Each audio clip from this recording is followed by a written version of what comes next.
Is your vehicle stopping like it should? Does it squeal or grind when you brake? Don't miss out on summer brake deals at O'Reilly Auto Parts. O'Reilly Auto Parts.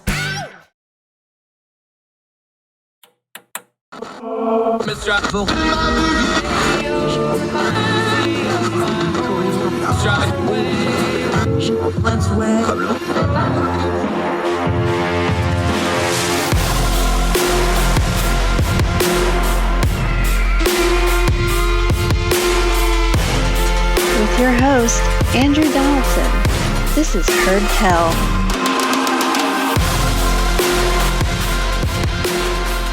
Welcome back to Heard Tell. Thank you so much for giving us the most precious thing you have, your time, as we try to do what we always do, turn down the noise of the news cycle, get to the information that really matters so that we can better discern our times, turn down all the caterwauling, turn down all the nonsense, get to what we need to know. I want to start with a very serious matter. We've been watching the unfolding events in Israel, Hamas's horrific terrorist attack, Israel's response. The whole world is kind of holding their breath a little bit, watching these things. We now have an American destroyer that is shooting down missiles. Look, I don't think we're going to go to World War III. Everybody needs to calm down a little bit. Yes, there's carriers in the Med. They were going to be there anyway. We're just moving them over a little bit. Everybody keep your head here. However, this is serious business. I'm going to withhold their name, but one of our friends online on social media posted something, and I'm going to paraphrase it, and I'm not going to give them their account because they already got enough nasty stuff in the response. But paraphrasing what they said, and this is a Jewish person, said, I've learned there's three kinds of people now. Those that would hide my family, those that would not hide my family, and those that would tell them that want me dead exactly where to find me if I was hiding. Now, that sounds pretty stark, but think about what we saw when Hamas came in and just started murdering people in their homes and at a peace festival of all things. Yes, Israel needs to be a little bit restrained in their response. I know people get mad at that, but no, we need to try to keep civilian casualties down, even though we all understand Hamas uses the Palestinians as a human shield. But think about what they just said. Somebody on Twitter had posted a picture of Corrie ten Boom in the hiding place. I've been there. My children went there. My daughter went on a school field trip when we lived in Germany, and they went to Holland. It's the town of Haarlem, not New York City, Haarlem. Haarlem with 2 A's in Amsterdam. Great city, by the way. You need to go visit it. When you go to the hiding place, down in the bottom of a cabinet, they just had a false little front. And then there was just a couple of inches between the walls so that they could hide the Jews. It was upstairs. The Corrie ten Boom family were watchmakers, and upstairs of their watchmaking and jewelry shop was their house, very small apartment, and you went through this built-in cabinet type thing in the wall, and that's where they would hide the Jews. When you stand there, I watch my children climb back there into the recess in the wall the way they have it set up for you to do. I've been to the concentration camps, a couple different ones. I've been to the hiding place. When I see somebody I care about online saying, I know who will hide me, who will not hide me, and who will tell them where to find me that are hunting my family, you can put those things together really quickly and understand exactly what they mean. When you see people chanting in the streets, gas the Jews, as we saw in Australia. When you see people talking the river to the sea, you need to ask them, river to the sea, does that mean you got to kill every Jew between the river and the sea? Because that's what a lot of them mean. No, I'm not blind to what the Palestinian people suffer under the terrorist regime of Hamas.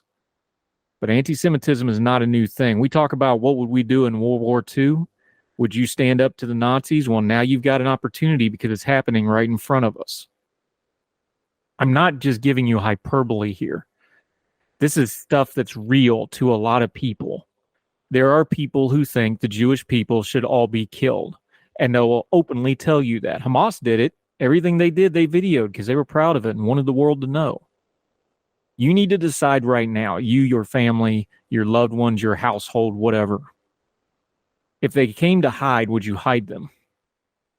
If they came and asked for shelter, would you not give it to them?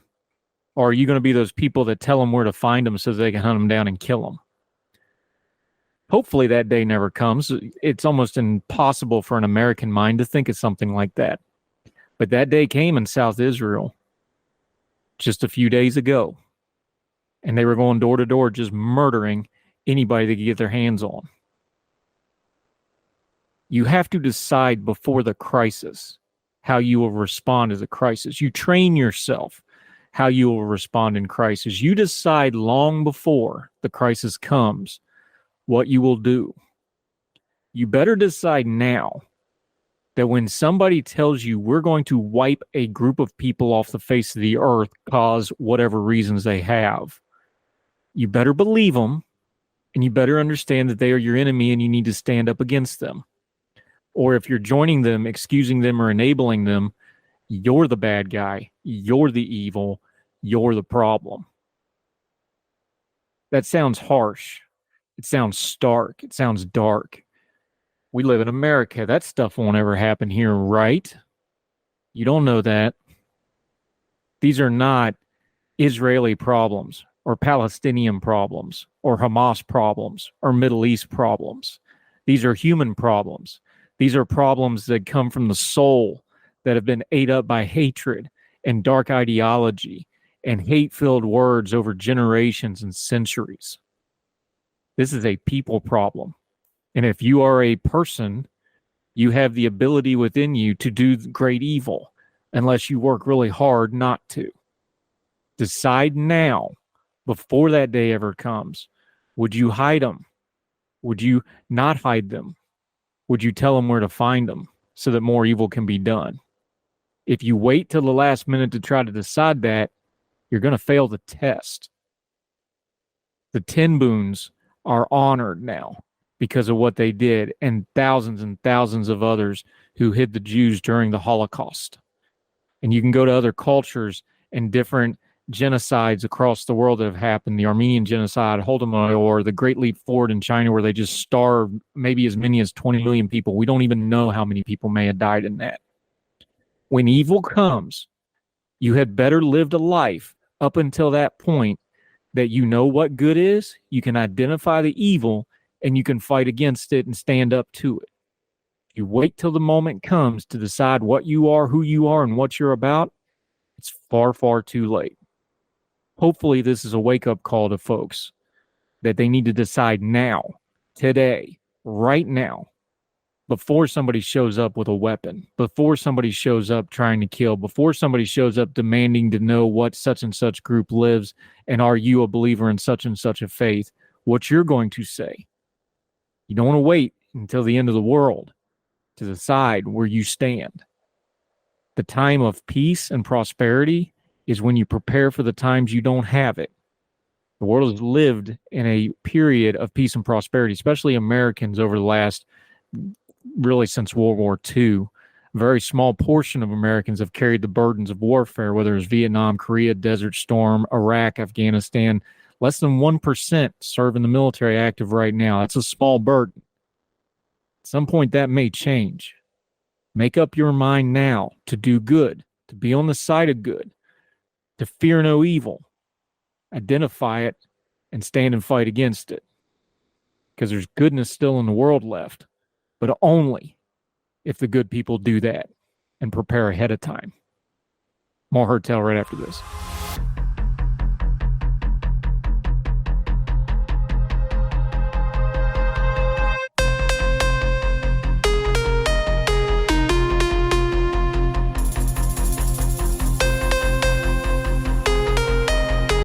This is the story of the one. As a maintenance engineer, he hears things differently. To the untrained ear, everything on his shop floor might sound fine, but he can hear gears grinding or a belt slipping. So he steps in to fix the problem at hand before it gets out of hand. And he knows Grainger's got the right product he needs to get the job done, which is music to his ears. Call, click Grainger.com, or just stop by. Grainger, for the ones who get it done. What's the easiest choice you can make? Window instead of middle seat? Picking a vendor who sends a great gift basket? Outsourcing business tasks you hate? What about selling with Shopify?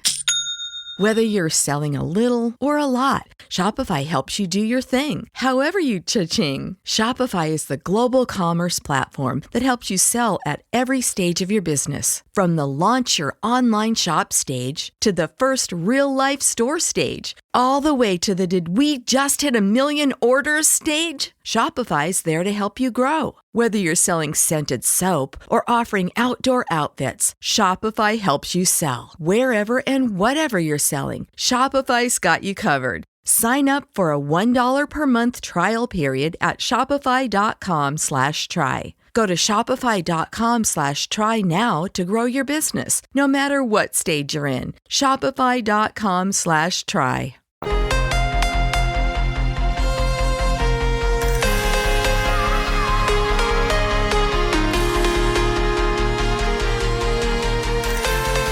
Welcome back to Heard Tell. Let's go to Congress. We've been covering the chaos there pretty thoroughly. We're not doing a lot of the play-by-play because it's such a mess. It's hard to keep up with. That's why we bring people like our friend Eric on to keep up with this, because he's actually in the halls of Congress. Jim Jordan's speakership bid has failed. He's not going to be the speaker now. We knew he wasn't going to be. That's why we already talked about it. But now the machinations have moved forward.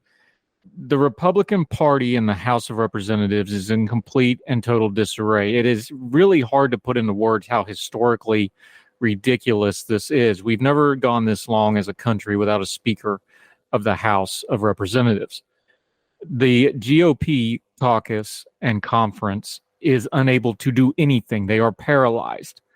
Now, there's a lot of reasons why they got here. Yes, Matt Gaetz, was dancing around with the grenade that Kevin McCarthy pulled the pin on and handed to him and blew this whole thing up. But this isn't just a Kevin McCarthy story. It's not a Jim Jordan story. It's not a Matt Gaetz story, really. Jim Jordan, Matt Gaetz, clown that he is, Kevin McCarthy, duplicitous person that he was, that gave away everything possible just so he could have his moment in power, which turned out to be a very fleeting moment indeed. Jim Jordan, who's been in Congress for 16 years and has never passed a piece of legislation that he sponsored. Let me say that one more time. Jim Jordan has been in Congress for 16 years and has never passed a piece of legislation that he was the primary sponsor on. Not one. The main job he's there for. So how'd he stay in Congress for 16 years? Well, he was really popular on Fox News. He's really popular on conservative talk radio. He's great on conservative media. He hits all the points. He's a fighter. He fights. No, these are all symptoms to the bigger problem that the GOP has been having for a long time. And they became apparent during the Trump era, but Trump is just another symptom of the same problem. Too many folks on the right, especially the hardcore right, the MAGA right, whatever you want to call it, they just want to fight. That's all they want to do. They want to get them. They want to own the libs. They want to fight the progressives and fight the liberals and stop all progress and yar and whatever else they say today. Problem is, we live in a pluralistic, diverse country that is a democratic republic. Just fighting them doesn't actually accomplish anything. Let me say that one more time real slow for those of you from Madison that are having a hard time with this very basic concept and how a democracy works. Just fighting them doesn't get anything done because the them is always going to change. Jim Jordan is a perfect example of this. For 16 years, he's done nothing but bully and fight and scream and holler and be real loud on TV, not actually ever accomplishing a blessed thing for the job he's getting paid a very nice salary for in a position of great power as chairman of the Judiciary Committee. But all he really is a reality TV star for the right cinematic universe that they live in, where fighting is all that matters and getting the libs is all that matters and beating the progressives and all that matters. And everybody's a socialist unless they're a hardcore Trumpian or whatever else nonsense they want to spout. It's okay to have conservative principles. It's okay to believe in conservatism if that's what you believe in and that's your ideology. That's not really what the Jim Jordans of the world are doing. They're just reality TV characters with elected offices to make it sound like they're important. And that's what's really happening now in the Congress. They don't know how to function. They don't know how to lead. Leaders put together coalitions so that they can get stuff done. I know that's a dirty word to the talk radio crowd, but deal with it. It's the way things work, whether it's in your job, whether it's in your families, whether it's in your community. If all you ever do is fight your family and fight at your job and fight your boss and fight your peers and fight your subordinates if you're in a position of authority and fight everybody in your community, you know that. You've been to that PTA meeting, right? You've been to that HOA meeting, right, with the person that just wants to fight nonstop. Do you like that person? Do you enjoy being around that person? Does that person ever get a blessed thing done that's actually important, or do they just irritate everybody? Well, that's the Jim Jordans of the world. And I'm not even really picking on Jim Jordan here. There's dozens just like him. There's folks on the Democrat side just like him too. When the Democrats get into power, we'll talk about them. But right now, the Republicans are on power, and they brought this on themselves. Think about that person in the PTA meetings, the HOA meetings, the ones that just drive you nuts with all the fight. That family member that nobody can stand to be around because all they want to do is fight. Why do we elect people like that if you don't want to tolerate them in your PTA meetings, in your HOA meetings, and in your families, and in your churches, and in your lodge meetings, or whatever civic organization you're involved in? You don't like that person. And yet, that same personality type, if they tickle your ears with the right politics and the right ideology and pour just the right amount of buzzwords into your ears, all of a sudden you think they're the greatest thing ever. There's something very broken in our politics, and it starts with us because the Jim Jordans of the world keep getting elected to Congress by their constituency because they fight. But we've seen the limits of it now. Being a big reality star TV on ideological programming, on right-wing media, and I do a lot of right-wing media, nothing wrong with it. I do right-wing media. I've done progressive media. I've been published in The Spectator. I've been published in The Examiner. I've gone on Young Turks. If that my level of adulting offends you, then too bad. I'll talk to anybody who wants to talk to me. They're not going to tell me what to say, but I will give them my opinion on it. Because about a third of the country is conservative, about another third of it's really progressive, and then everybody else falls somewhere in the middle.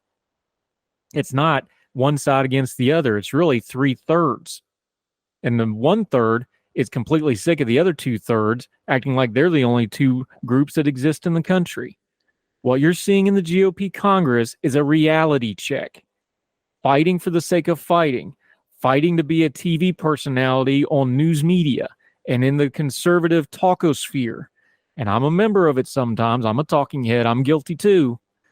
Being just that doesn't fly when you need a leader, when you need leadership, when you've got to put together a coalition. Because people like Jim Jordan, who don't know how to do anything but fight and bully and push people around, eventually people say, no, you're not pushing us any further, and then they've got no other tool in the bag to go to. They don't know how to put together a governing coalition. They don't know how to pass legislation because he's never done it in 16 years. Jim Jordan is a symptom of the problem. The problem is too many people want celebrity politicians that tell them what they want to hear and tell them that they're going to fight them, and the them always changes to whatever they need in the moment. And when the going gets tough, they can't get going because they don't know how, because all they know how to do is oppose and fight and caterwaul and make a big mess of things to make it look like productive activity. They can't really produce anything good because it ain't in them, because their entire premise is to just fight against them. Stop tolerating such nonsense. The Republicans are reaping exactly what they've sown. Years of excusing Donald Trump, years of excusing bad congressmen who don't actually do anything, years and years and years of a media, conservative media I'm talking about here, not mainstream media, conservative media, right-wing media, and I'm sometimes a part of it, telling people what they want to hear instead of what they need to hear. Thus is thus, and this is what you get. Enjoy the chaos, House GOP, Republican Party at large. You're now a laughing stock, and it's an embarrassment to the whole country, because it turns out just being good on Fox News and having pithy one-liners on Twitter doesn't govern squat. And that's what we got right now out of our GOP leadership and that thin majority y'all wanted to crow so much about it. Whole lot of squat. Try to make something better of it. More Herd Tell right after this.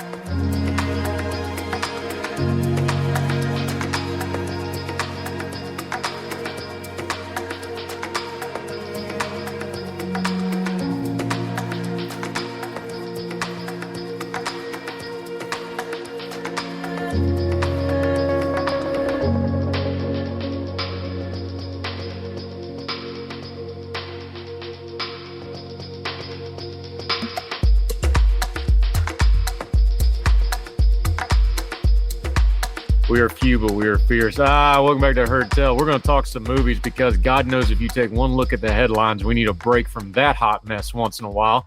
He is our resident reviewer, double board certified reviewer at that, Arthur Mendez of the Mendez Movie Report. Love having you, my friend. Luis Mendez is here. How are you, my friend? Hey, getting a little excited because a lot of these festival films that I've been hearing about but have not gotten to see myself are finally going to start hitting the theaters soon.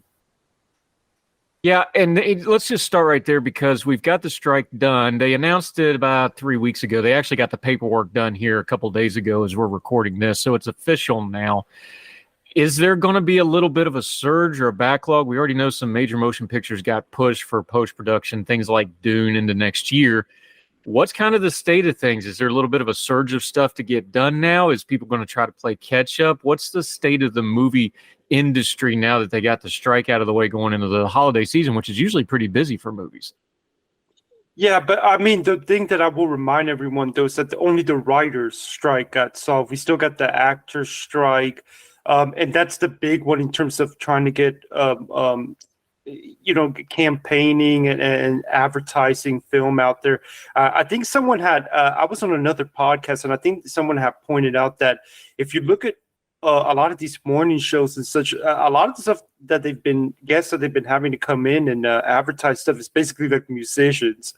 Unfortunately, even though the writers are very key to making a movie, they don't necessarily are, unless they happen to be like the director writer situation like that. The writer isn't the one who gets to go out there and advertise and sell the movie. So I think I think we're in a position where we're probably closer than not to the actors' strike getting solved. And I think the studios are starting to get more positive that that's going to get solved, because I noticed that The Color Purple, which is supposed to be coming out during Christmas, it looks like they are going ahead and releasing that. They are going ahead to start releasing the marketing for that. So they must be confident that they're going to have the actors back in time to advertise that film. So I don't think we're going to be seeing any more major delays, though there are questions about certain movies that seem to be kind of like saturated around the holiday season. But I would say that the studios seem to be more positive. The studio and the industry as a whole seem to be more positive that things are about to really get back to normal. So if anything, I think if any part of the industry really took a hit, it's really going to be playing catch up. It's going to be the TV side of things, because the writer's strike really hurts them much quicker than it hurts the film industry. Yeah, Luis Mendez joining us. I saw advertisements. I was watching The Voice with the family. Color Purple was on every 5 commercials. Like, they're really pushing it now. I've noticed that in the advertising, so that money has gone out. The other thing about it is, and I forget who wrote this or I would claim it, but a couple different people have brought it up, is like, if you're worried about the actor strike, there's no way they're going to go into award season without the actors, because that just doesn't work, and that's when they get all their press, and that's, really starts here towards the end of the year, going into the new year. People seem to think this is going to get resolved somewhere in that time period, because they just can't. They finally had 2 decent summers in a row for the first time in 3 or 4 years. They just can't afford to not have award season, can they? No, because you have to remember first, if you're going to be awarding these people and you're going to have a televised, especially for the televised shows. I mean, look, when we at Central Florida Critics Group or Puerto Rico Critics Group, when we send out an award to someone, it's 99.9% probably likely that they don't even know that we awarded them for that award. We just come out with our press releases and such. But then you have the really big places like Critics' Choice, Hollywood Critics, Golden Globes, BAFTA, the Guilds, the Oscars, obviously, where they do attend these awards. And it's not just about having to have the actors there to give them the awards, but it's also because the actors are what sell people to watch the awards.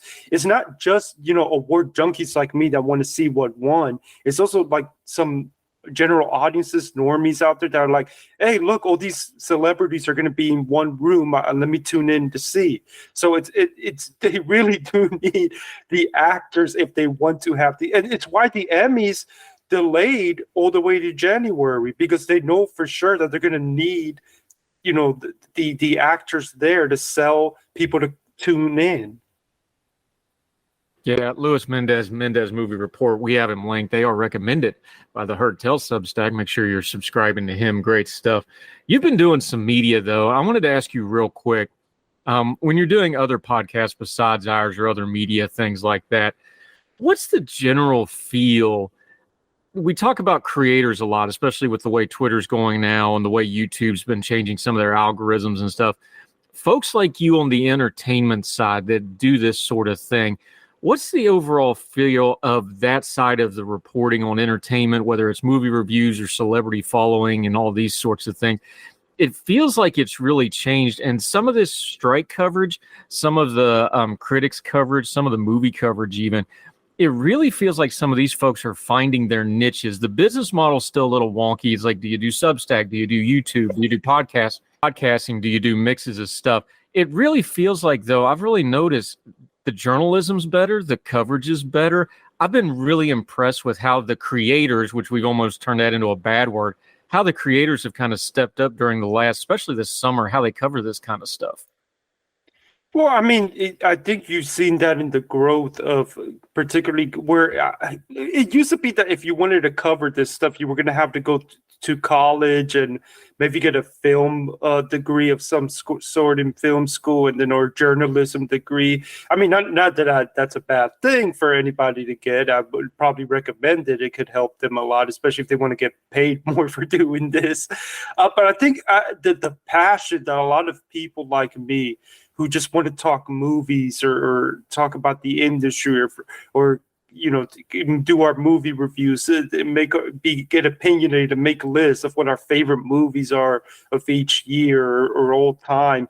I think that's really grown because I think that kind of stuff really speaks to a lot of general audiences out there. I think there's something about passion that will always sell to a lot of people, that, and especially because it's not fake.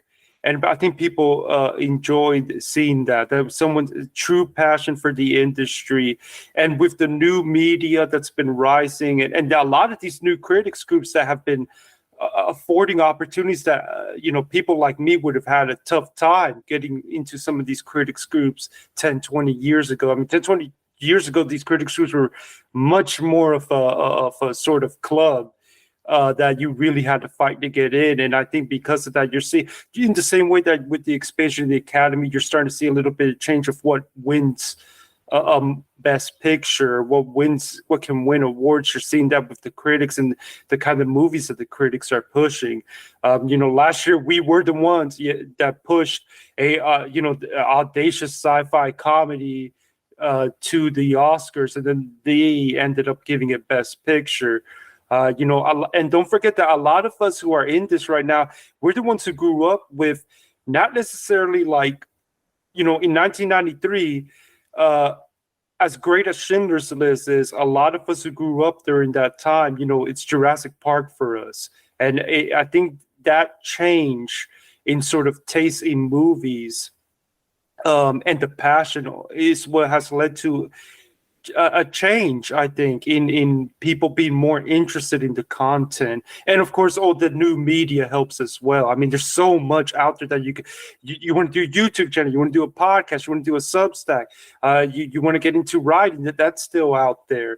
I just think it's almost like we have embarrassment of riches now if you want to be doing this stuff.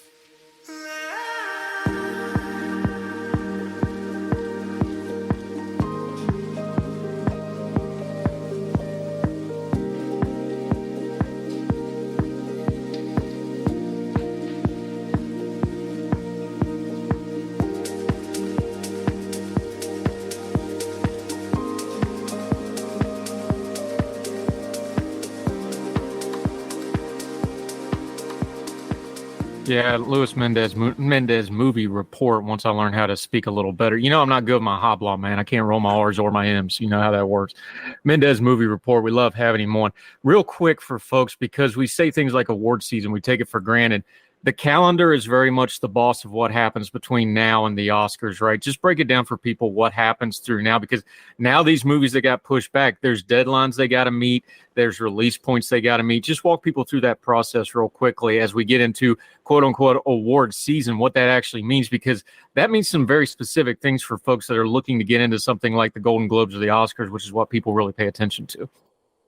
So basically, there's different stages to the entire awards campaign. First, you have a situation where the critics get to basically spend about a month all by themselves, releasing a lot of doing their nominations, doing their awards. That typically happens throughout December because there are a lot of They tend to send us screeners, and we get to catch movies earlier, obviously, as they're coming out in December to general audiences and such.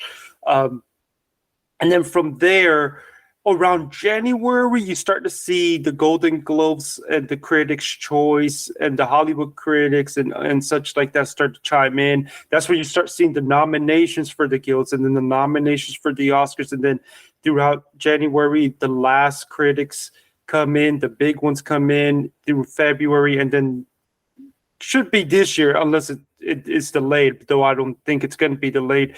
Early March will be the Oscars. The deadline that you want to meet if you really want to get award recognition is to get your stuff screened, whether it's out to the public or not, by around Thanksgiving time. Because a little bit after Thanksgiving time that New York and LA critics are the first, basically the ones that tend to get their stuff out first. And you really need that critic push, because while we critics and the Academy can have different tastes when it comes to what win, we are important in what's gonna probably get nominated. Because put yourself in the shoes of an Academy member. You're working throughout. This is your job. You're working on the movie set. You're trying to get something financed for a project. That's your entire year. You're busy. Maybe even if you're like a character actor or someone who works behind the scenes, you might have to even have a second job. You got a life. You got kids. You got family. And then all of a sudden at the end of the year, whatever group you belong to, whether it's a guild, the Academy itself, they want you to start voting for nominees. And all of a sudden it's like, well, how do I play catch up with all these movies I haven't gotten to? Well, let me see what the critics have been giving awards to. Because if they get a huge stack of screeners, they're going to pick out what they see is getting awarded, because they want to see if it's as good as the critics say it is. And that's how the momentum can build for a film, for a performance. It's why I truly believe that certain years could have been different had we pushed things differently. I mean, look, it will always annoy me that in 2021, had we praised In the Heights so much, it showed up in a lot of critics' best of the year lists, but we didn't push it for awards. Had we pushed it for awards, I really think that movie could have been a bigger contender. And so basically, you really need to get that stuff out to critics by Thanksgiving. Now, can you overcome not getting it out by Thanksgiving? Yes, it has happened. I think of Little Women recently, Phantom Thread. Those movies came out in late December, and then they just started to build up as the campaign went on. But it's one of the reasons why, if you see me on social media these days, I keep saying I want to know when they are going to screen Color Purple, because that is one of the extremely few awards contenders that they have not screened yet. And I think they really need to get this screened by Thanksgiving time. Yep.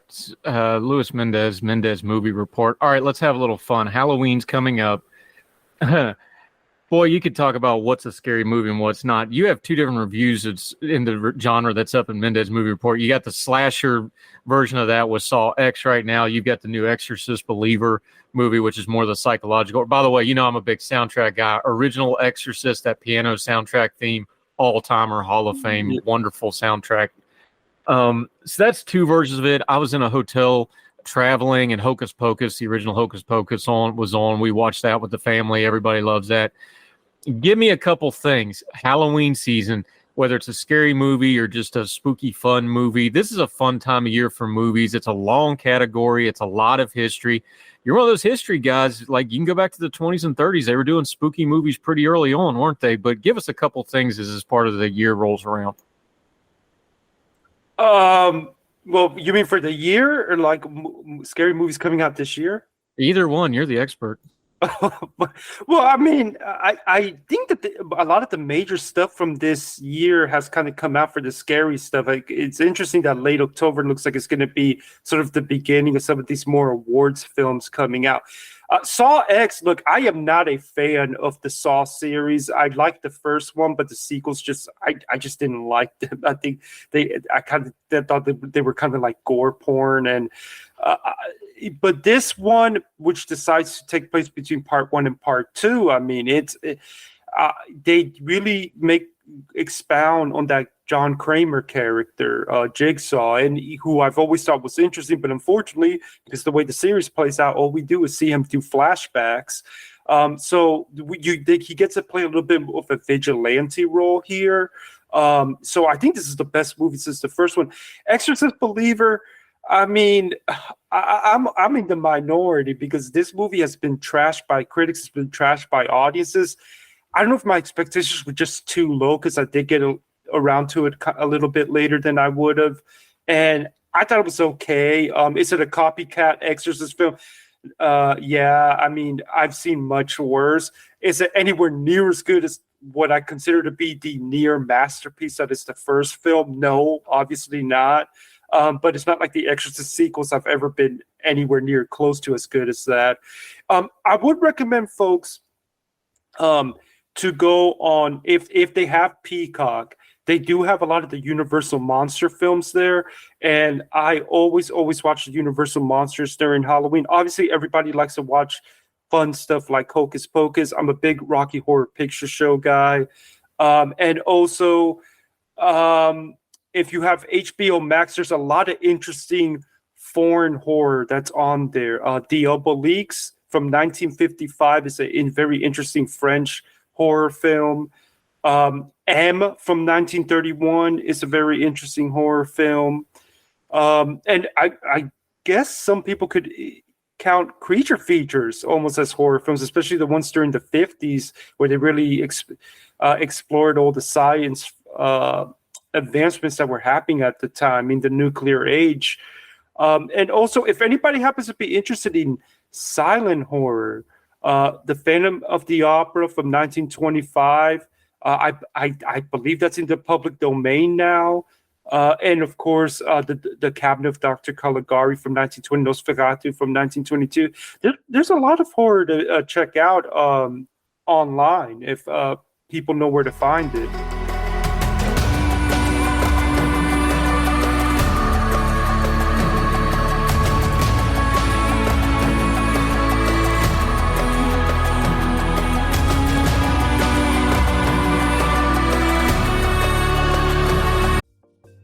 Folks, if you've listened to the Heard Tell program, you've heard our friend Gabriella Hoffman, but you need to make sure you're checking out her podcast, District of Conservation. It's a podcast exploring the nuances of true conservation efforts from D.C. and beyond. From topic discussions to exclusive interviews with conservation and energy newsmakers, Gabriella keeps listeners appraised of the latest news stories while elevating important voices.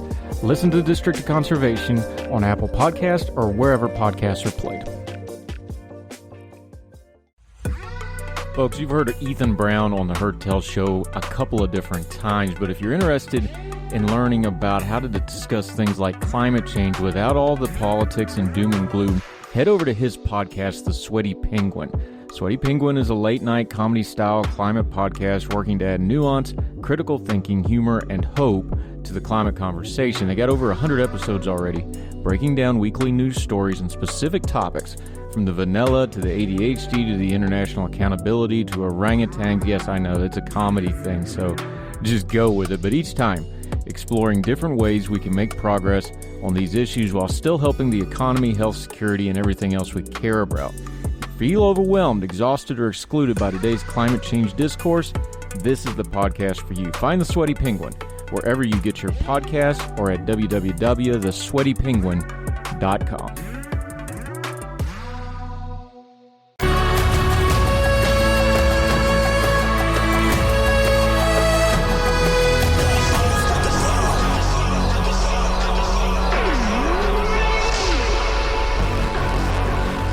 Yeah, Luis Mendez. Let me ask you about that because this year had quite a few horror is the wrong term, but just for lack of an overarching term, horror type movies.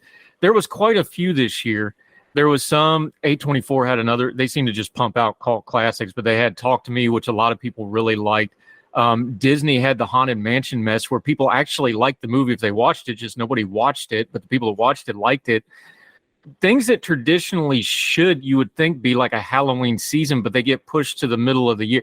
Is that the awards show pressure at the end of the year? Why is that? Because everybody, like, we're just lay people, but a lot of people are like, Haunted Mansion, why in the world didn't you release that around Halloween? Is it that awards show pressure? Is it the calendar? Is that part of the thing? Is it trying to get a summer blockbuster to juice the numbers?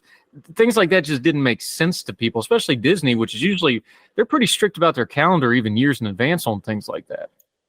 I don't think it's the awards pressure because you can basically these studios should be able to walk and chew gum at the same time, and then there is commercial stuff that obviously comes out at the end of the year. It's not just all attempts to get awards.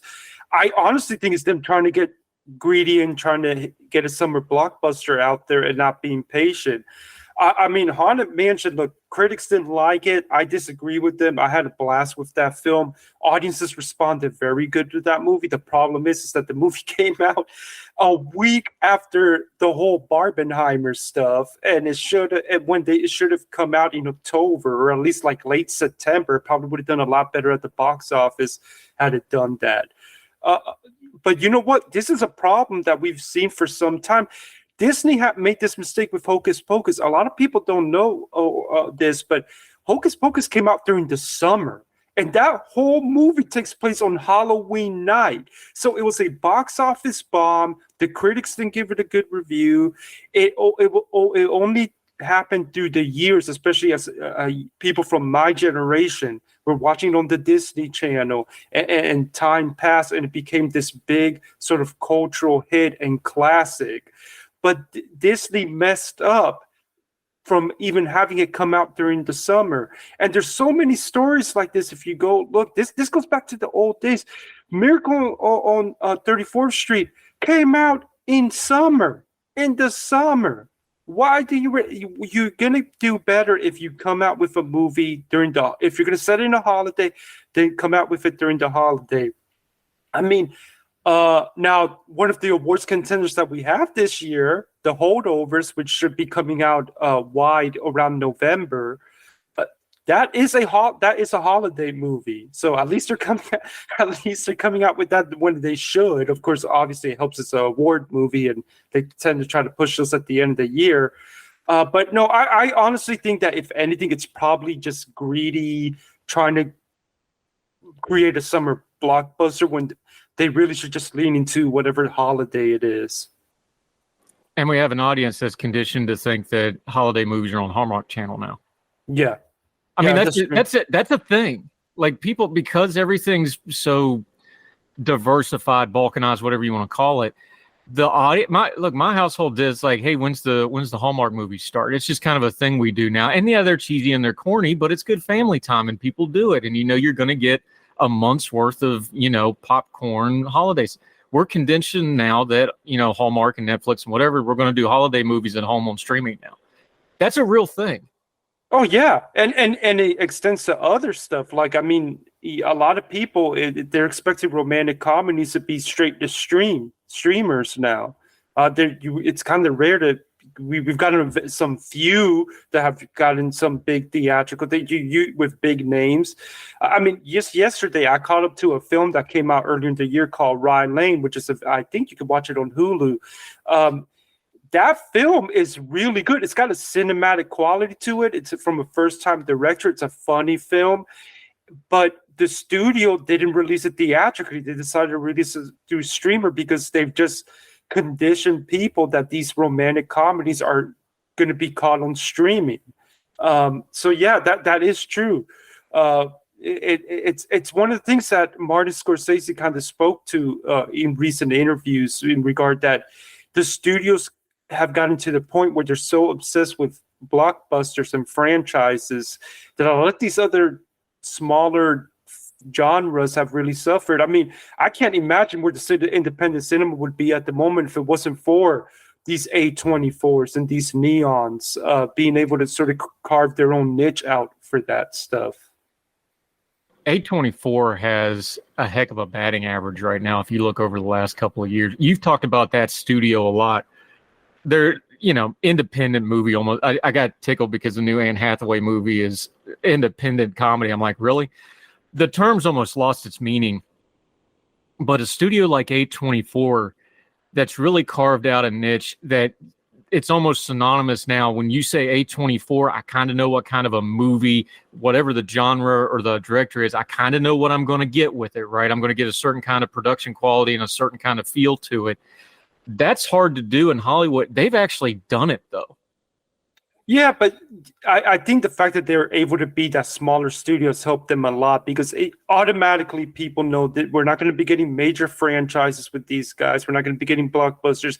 We're going to be getting very auteur-driven films, trying to get original ideas out there. And they have all kinds of movies. They have movies that are very artistic, and I wouldn't necessarily call accessible. They have horror films. A lot of horror films have been successful. They have family films that I think families would like. They just recently had their first animated movie, Marcel the Shell, that ended up being a big awards player. My personal favorite animated movie from last year.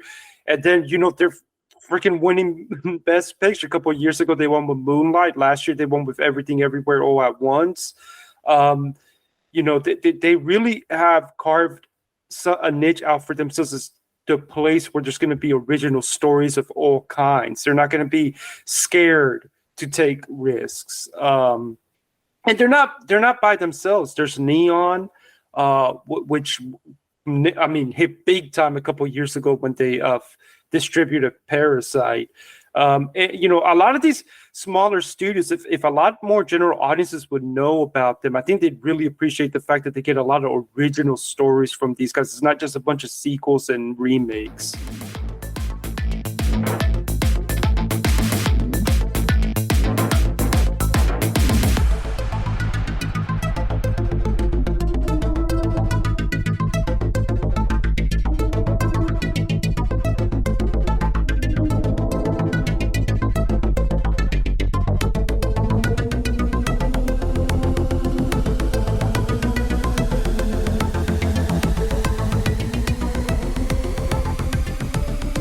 Luis Mendez, one more thing before I let you go. I've been thinking about this. I may write about this. We don't understand how much streaming has changed movies. Here's how this happened to me. So my generation, so much of the movies that we love, you were talking about the 90s, those classic movies of the 80s and 90s. So many of those, we actually watched them on cable because they were on cable all the time over and over. Look, Sunday night movie on ABC and whatever, where you got the first run theatrical release on TV for the first time. That used to be a really big deal. Like what movie CBS did it, ABC did, is like, okay, Sunday night, that's the first run, not in a theater, you get to see it. Going back to the early VHS days, I remember when you had to rent a VHS player to get a VHS tape. Okay, I'm that old.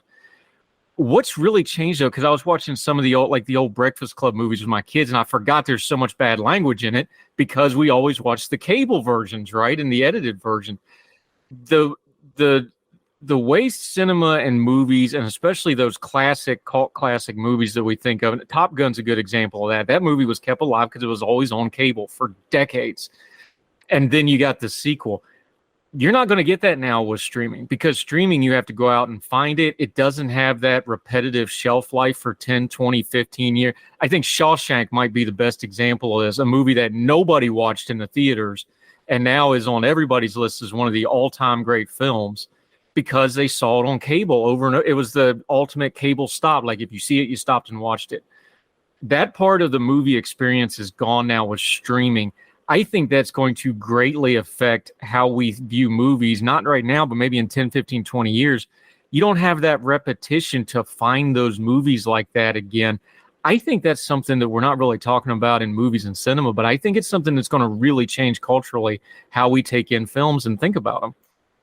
It's funny because I was actually just having a conversation like this with my brother the other day, because if you really think, when we grew up, there were a lot of classics, even movies that came out before we were born that were constantly playing on cable, and now on streaming. If you want to find that, I mean, maybe I know HBO Max has a great section of classics with their Criterion section, but oh no, I shouldn't say Criterion. They have the Turner Classic Movies section there. Turner Classic Movies is a great niche network for a lot of classics, but if with the exception of that, streaming basically just feeds off a lot of the very latest stuff, and then it moves on as time goes by. So it gets harder and harder for these folks to discover, younger people to discover these classics. And I think you've already seen a little bit of an effect on that. I mean, I remember growing up, Casablanca was in the conversation for greatest film of all time, potentially. Now, it's still a very well-known movie, but I feel like it's slipping from that conversation. And you ask a lot of these young kids, and they're like, well, I've heard of it, but I haven't watched it, because I remember growing up, that movie would come on a couple times on cable. I mean, TNT. I remember when I was young, TNT would play it sometimes. But now, Casablanca is just like this random movie that you find in some section on HBO Max. So it's going to affect the way some of these movies have aged. And one of the things that are some cinephiles might be a little bit scared to talk about is that if you really think about it, films have only been around for a little over 100 years. You compare that to books. Books have been around for millennia, and it's not like there are plenty of books that were probably successful or very popular at the time that we don't remember at all today. So film is still in an extremely early part of the medium, and a lot of films that we consider to be these great classics, especially us cinephiles who are like super crazy about this.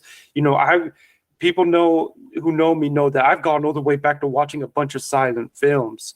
A lot of those movies are gonna not age as great as time goes by, not because they're bad movies per se, granted some things might be because of context, but also because it's just the way we consume media is changing. And it's going to be a lot of these older classics that we grew up with are going to become more and more niche classics. I think so too. And Casablanca goes right back to what we were talking about, like how you release films, how you view film. That was considered a throwaway movie. It was what they called contract fillers back then, right? You had people under contract. They had to put them in a movie in a certain amount of time, or they go to work somewhere else or whatever. Casablanca was not intended to be one of the greatest movies of all time. It was considered a contract filler for the stars involved. And I've actually got the book. It's right here, Round Up the Usual Suspects. Excellent book. I highly recommend anybody wants to read it. How they made that movie and what happened. That's the perfect example. It just grew over time, and it became that.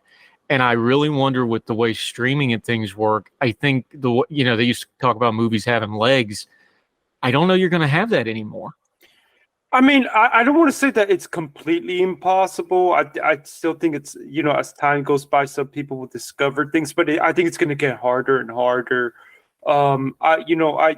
I think the best example that I can think of recently is First Man. Came out in 2018, didn't do as hot as some people thought it would do, ended up getting ignored awards-wise, and since it's been kind of building up a little bit of a legacy. Some people have become a little bit more of a champion for that film. But it's definitely going to be much, much harder to build those legs. Heck, it's already getting harder at the box office because it's become so important that you get as much money as you can during that first weekend, because by the next weekend, there's some other major movie coming out. So it's this instant gratification and the change in how we consume media is just going to make it a little tough, maybe more than a little tough for a lot of these movies to age and have that momentum, legacy-wise, box office-wise, in so many ways. Luis Mendez Movie Report. We highly recommend it on Substack. We'll be linking to it and all his stuff, and it's got his media hits. I was complimenting him earlier. His graphics are way better than mine. I'll try to step it up. Look, you're a Florida guy. You got to have the neon on there. I get it. Let folks know where they can keep up with you until we get you back on the program. I'm going to keep having you because we love having these conversations, especially why this stuff works, not just the movie reviews. Let folks know where they can follow you until we get you back, my friend. Well, you can find me at mendezmoviereport.com. Takes you straight into my Substack, 100% free. No one has to pay for anything. You get my movie. You get at least one major movie review almost every week. You get links to where you can find me elsewhere. You get my Oscar projections, which really start heating up towards the end of the year. Sometimes I'll do a list on classic movies that I love. I'll link up to any podcasts or media stuff that I do. And if you want to find me on social media, Facebook, Instagram, Threads, Twitter /X, Letterboxd, Mendez Movie RPT. Good stuff. We always appreciate you, my friend. We'll keep having you back because, God, I love talking about this other than the hot mess that's in the world right now. But that's what movies are supposed to be. They're supposed to be a good escape. Luis Mendez, our good friend. Appreciate you, sir. Thanks for having me. Yes, sir. Anytime.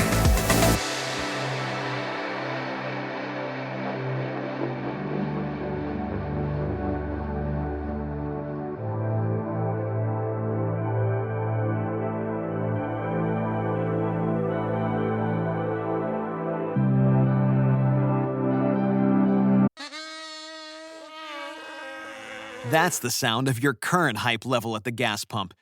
But brace yourself for something fuel nominal, because Unleaded 88 is about to take the hype to a whole new level. Unleaded 88 is cheaper, cleaner, and greener than regular unleaded. Plus, it's homegrown, making Unleaded 88 the clear choice at the pump and totally worth the hype. So pump it up with Unleaded 88, brought to you by Iowa Corn. This is the story of the one. As head of maintenance at a concert hall, he knows the show must always go on. That's why he works behind the scenes, ensuring every light is working, the HVAC is humming, and his facility shines. With Grainger's supplies and solutions for every challenge he faces, plus 24/7 customer support, his venue never misses a beat. Call quickgrainger.com or just stop by. Grainger, for the ones who get it done.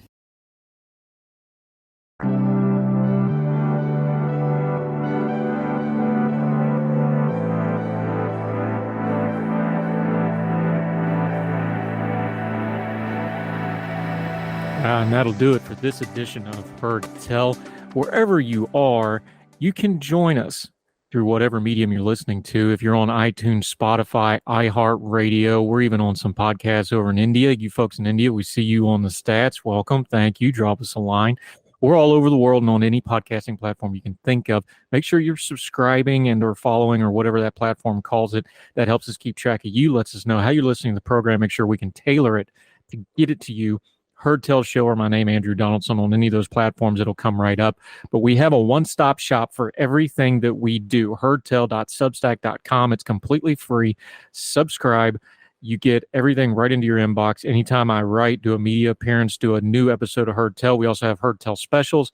We're going to get back to doing the twice on Sunday recap shows. We also have a huge archive, so we're going to have some specials, some best of, things like that, and also some of the food writing from Yonder and Home. We're starting to re-up that as well. We got over 600 episodes of Heard Tell in the archive to start porting over. We're going to be working on that.